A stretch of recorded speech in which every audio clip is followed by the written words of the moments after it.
Ang ating kasaysayan hindi lamang mailalagak sa mga libro. Ang mga ito ay higit na mapapahalagahan sa mga pook tulad ng mga museo kung saan personal nating makikita ang mga ito. Ngayong Heritage Month, pasukin natin ang mayamang kwento ng bawat museo. Panoorin natin ito.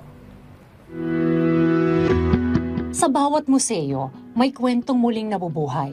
Ang mga alaala ng nakaraan na patuloy na humuhubog sa ating kultura at pagkakakilanlan.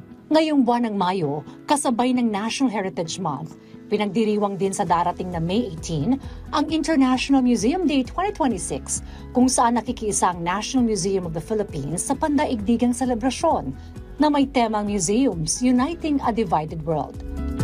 Ang museum kasi siya yung imbakan ng ating mga mahahalagang mga pangkasaysayan at mga pamanang pangkalinangan o yung tinatawag nating cultural heritage.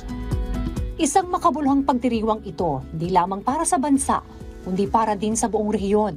Lalo't tampok dito ang paggunita ng 80th anniversary ng International Council of Museums at ang chairmanship ng Pilipinas sa ASEAN 2026. Patuloy ito sa lumalawak na papel ng bansa sa pagpapalakas ng cultural diplomacy, regional cooperation at people-to-people connectivity sa Southeast Asia. Bilang bahagi ng selebrasyon, samut-saring activities ang sabay-sabay na isasagawa mula Luzon, Visayas hanggang Mindanao upang ipakita na ang Pilipinas sa isang bansang mayaman sa kultura at kasaysayan.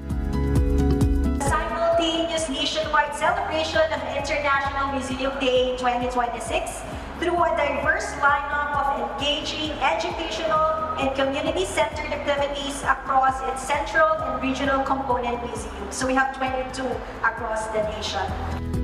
Isa rin sa pinakaabangang highlights ngayong taon ng National Museum Passport kung saan maaring makapagpastampa mga museum goers mula sa iba't ibang kilalang museums at cultural heritage sites sa buong bansa. Kasabay rin ito ang launching ng Museo Guide, isang digital application na magdadala ng museum right at your fingertips.